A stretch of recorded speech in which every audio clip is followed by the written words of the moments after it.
স্বাগত ডিবিসি সংবাদে আপনাদের সাথে আছি আমি জান্নাত সাথী। এবার জানাবো খবরের বিস্তারিত। সশস্ত্র বাহিনী দিবস উপলক্ষে ঢাকা সেনানিবাসে শিখা অনির্বাণে শ্রদ্ধা নিবেদন করেছেন রাষ্ট্রপতি ও সশস্ত্র বাহিনীর সর্বাধিনায়ক মোহাম্মদ শাহাবুদ্দিন। সকালে মহান মুক্তিযুদ্ধে শহীদ সশস্ত্র বাহিনীর সদস্যদের স্মৃতির বেদিতে শ্রদ্ধা নিবেদন করেন রাষ্ট্রপতি। এ সময় তিনি শিখা অনির্বাণের সামনে কিছুক্ষণ নীরবে দাঁড়িয়ে থাকেন, পরে স্মারক বইয়ে সই করেন তিনি। এরপর শিখা অনির্বাণে শ্রদ্ধা নিবেদন করেছেন প্রধান উপদেষ্টা ডক্টর মোহাম্মদ ইউনূস। এরপর সেনাবাহিনী প্রধান জেনারেল ওয়াকারুজ্জামান, নৌবাহিনী প্রধান অ্যাডমিরাল মোহাম্মদ নাজমুল হাসান এবং বিমান বাহিনী প্রধান air chief marshal Hasan Mahmud Khan নিজ নিজ বাহিনীর পক্ষ থেকে শিখা অনির্বাণে পুষ্পস্তবক অর্পণ করেন।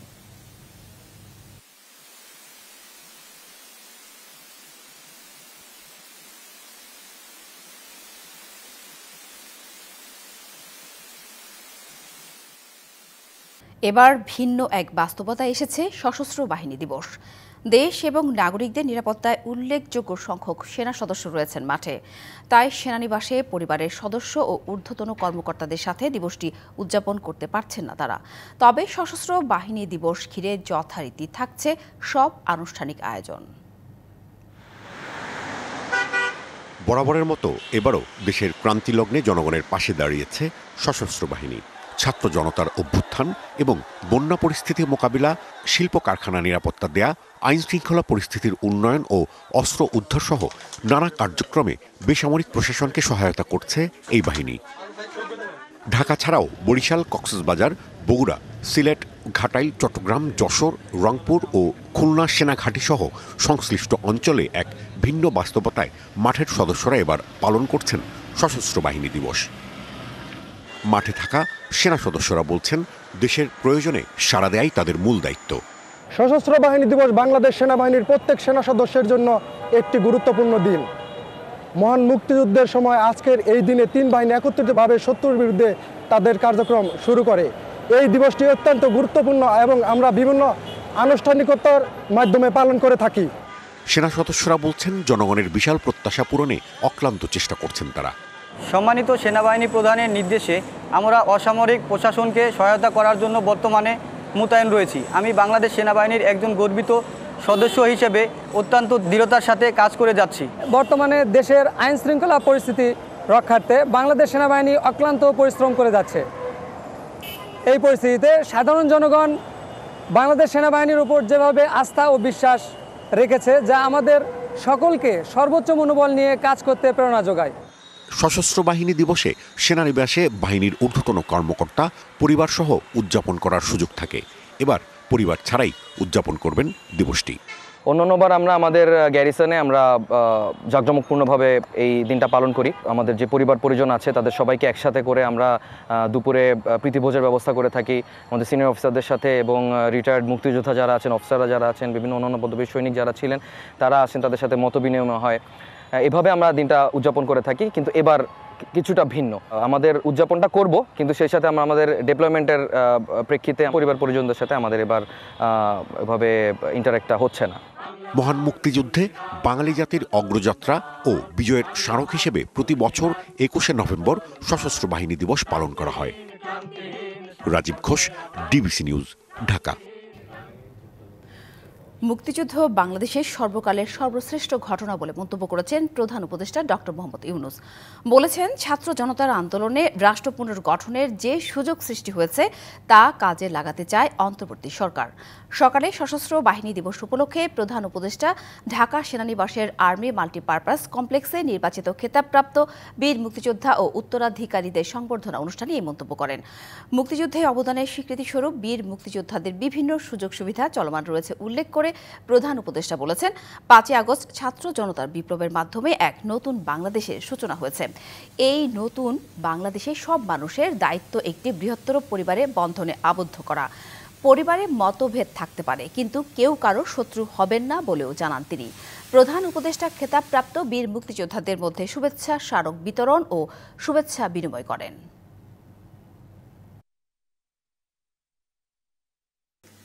বীর মুক্তিযোদ্ধাদের আনুষ্ঠানিকভাবে সম্মান জানানোর ক্ষেত্রে সশস্ত্র বাহিনী বিভাগ, নৌ ও বিমান বাহিনী যে উদ্যোগ প্রতি বছর নিচ্ছে তা নিঃসন্দেহে প্রশংসনীয়।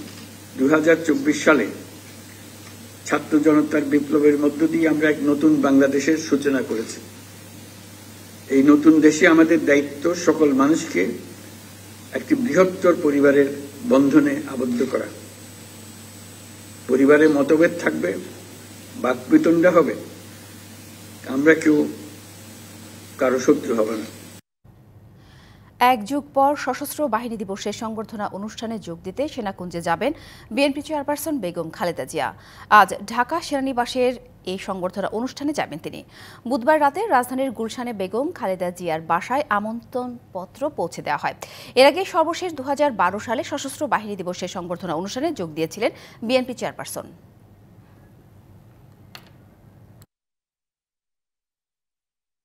রোহিঙ্গা সংকটকে আবারও বিশ্ব সম্প্রদায়ের নজরে গুরুত্বের সাথে আনতে কাজ করবেন প্রধান উপদেষ্টা রোহিঙ্গা সমস্যা ও অগ্রাধিকার সংক্রান্ত high representative doctor Khalilur Rahman.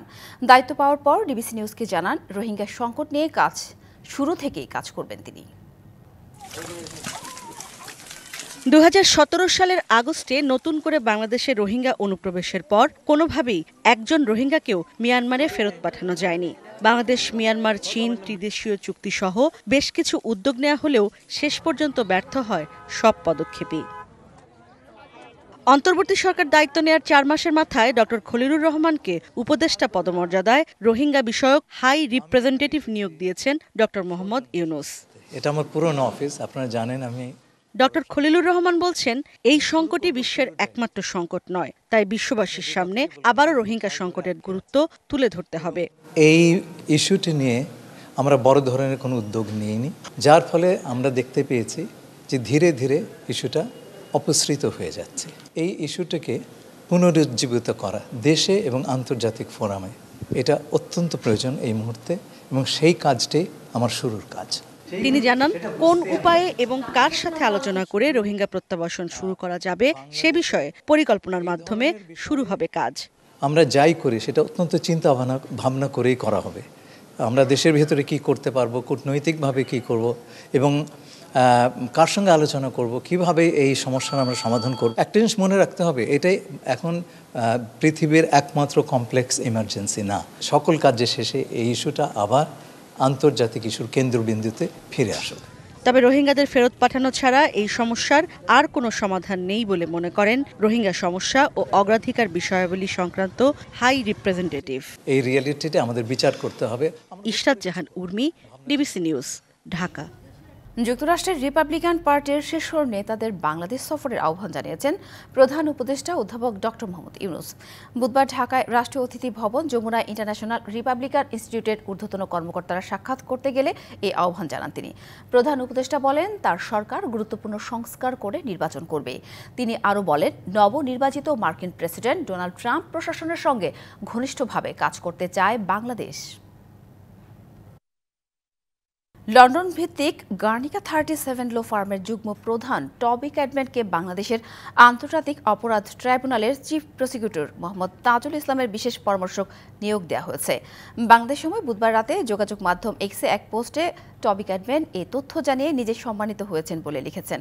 তিনি আন্তর্জাতিক অপরাধ ট্রাইব্যুনাল সংক্রান্ত সব বিষয়ে চিফ প্রসিকিউটরকে পরামর্শ দেবেন। এই ট্রাইব্যুনাল বাংলাদেশের অভ্যন্তরীণ এবং এটা আন্তর্জাতিক অপরাধ ট্রাইব্যুনাল আইন 1973 এর আলোকে প্রতিষ্ঠিত হয়। এটা বস্তুত প্রতিষ্ঠা করা হয়েছিল 1971 সালে বাংলাদেশের মুক্তিযুদ্ধের সময় সংঘটিত গণহত্যা, যুদ্ধাপরাধ ও অন্যান্য অপরাধের জন্য দায়ী ব্যক্তিদের বিরুদ্ধে তদন্ত ও তাদের বিচার করার লক্ষ্যে। এখন এই আন্তর্জাতিক অপরাধ ট্রাইব্যুনালে জুলাই আগস্টে ছাত্র জনতার অভ্যুত্থান চলাকালে যেসব হত্যাকাণ্ড হয়েছে তার বিচার প্রক্রিয়া চলছে। গত 2রা সেপ্টেম্বর বাংলাদেশে এসে প্রধান উপদেষ্টা ডক্টর মোহাম্মদ ইউনূসের সঙ্গে সাক্ষাৎ করেন ক্যাডম্যান।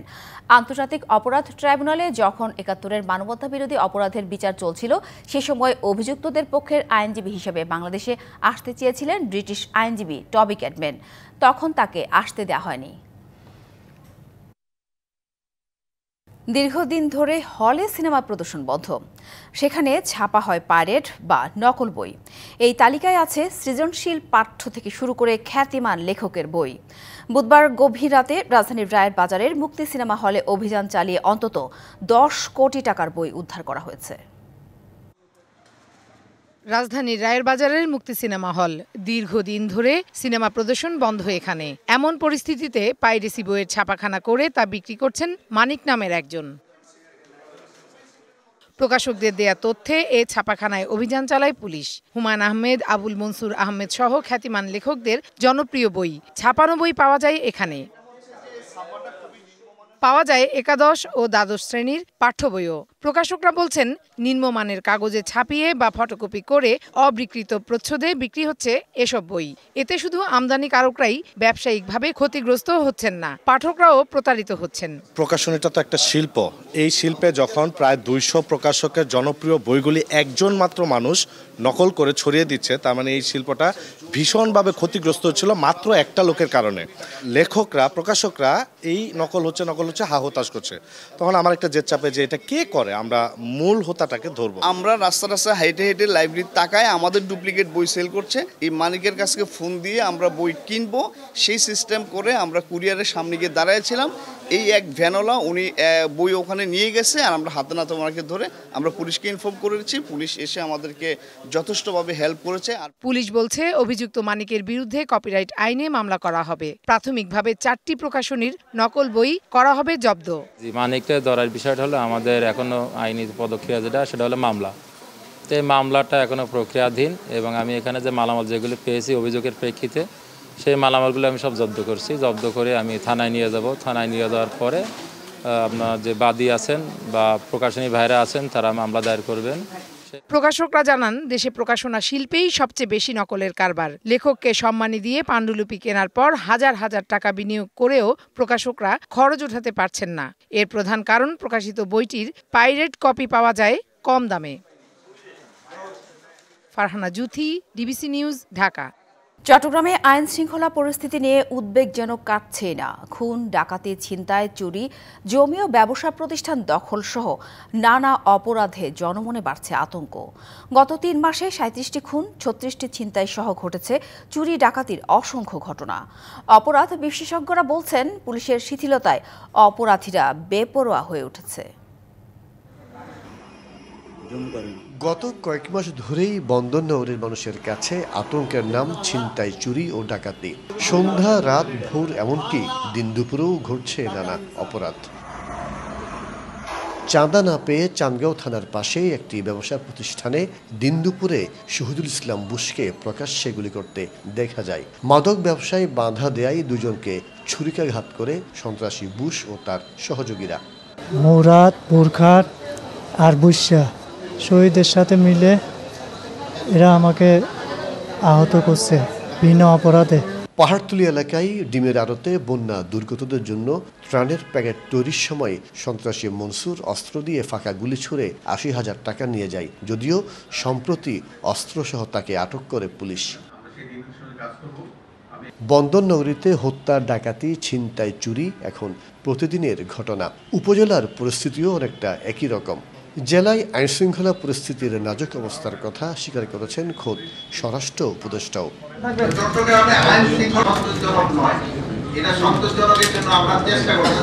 এই ব্যাপারে আমি আপনাদেরও সাহায্য এবং সহযোগিতা চাই। অপরাধ বিশেষজ্ঞরা বলছেন, 5ই আগস্টের পর পুলিশ ও জনগণের মধ্যে আস্থার সংকট তৈরি হয়েছে, যার সুযোগ নিচ্ছে অপরাধীরা। একটা পুলিশের মধ্যে একটা চেইন অফ কমান্ডের একটা বড় ধরনের সমস্যা কিন্তু তৈরি হয়ে গেছে। অনেক পুলিশ প্রশাসনের অনেকেই তো পলাতক, অনেকেই নাই।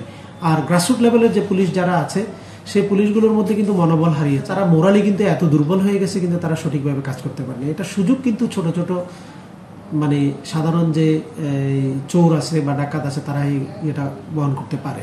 এমন পরিস্থিতিতে সরকার পতনের পর চট্টগ্রামের বিভিন্ন থানা থেকে লুট করা 950 অস্ত্রের মধ্যে এখনও 166টির হদিশ মেলেনি। যদিও পুলিশের দাবি সবকিছু নিয়ন্ত্রণে চলে আসবে। মামলা মূলে 112 জন এবং ওয়ারেন্ট মূলে 30 জন চোর, ছিনতাইকারী ও ডাকাত ধরা পড়েছে। এই অভিযান জোরদার করার পর থেকে আমাদের অবস্থার অনেক উন্নতি হয়েছে, আমরা চেষ্টা চালিয়ে যাচ্ছি।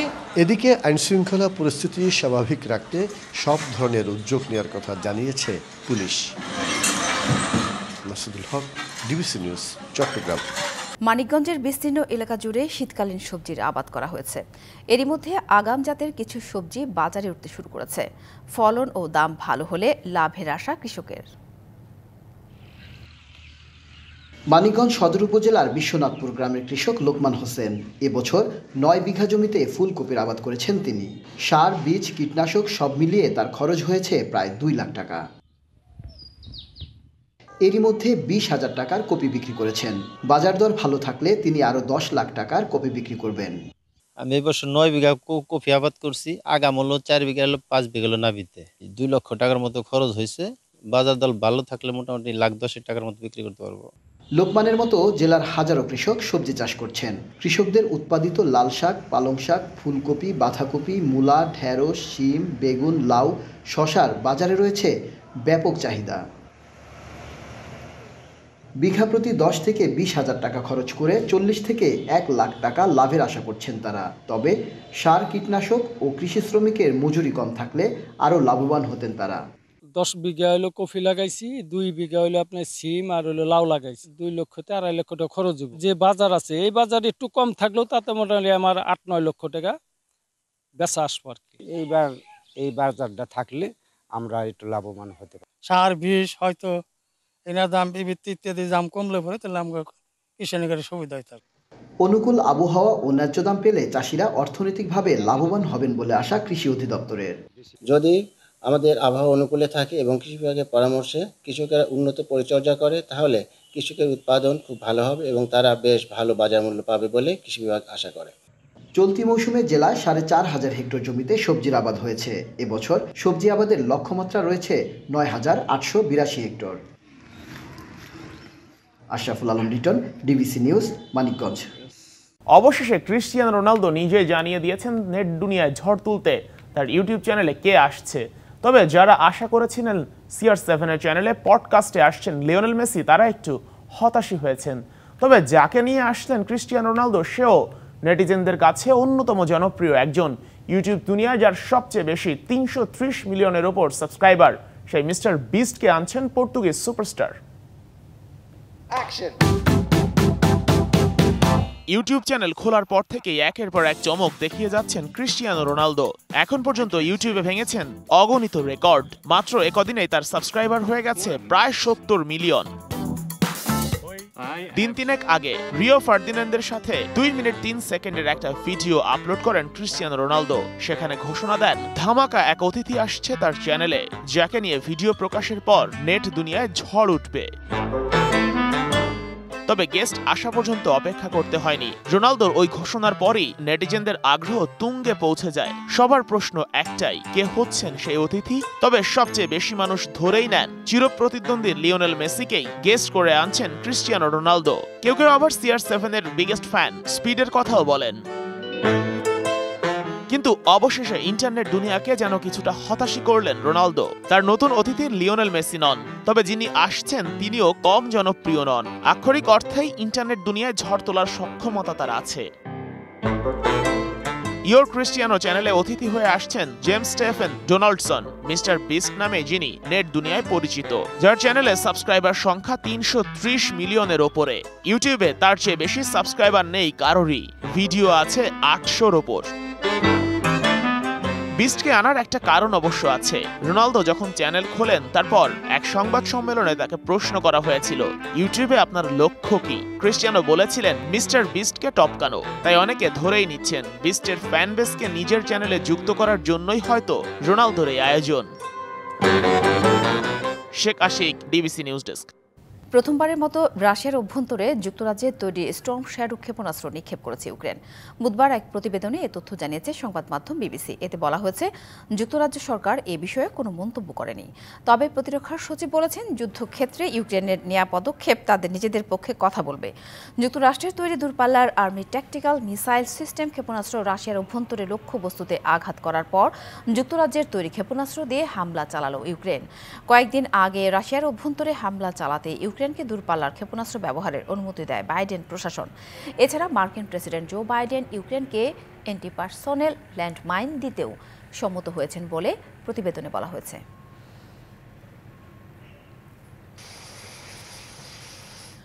সংবাদ এই ছিল এখনকার মতো। ডিবিসি নিউজের সংবাদগুলো পড়তে ভিজিট করুন dbcnews.tv আর ভিজিট করুন ডিবিসি নিউজের ফেসবুক পেজ এবং ইউটিউব চ্যানেল। ডিবিসির সঙ্গে থাকুন।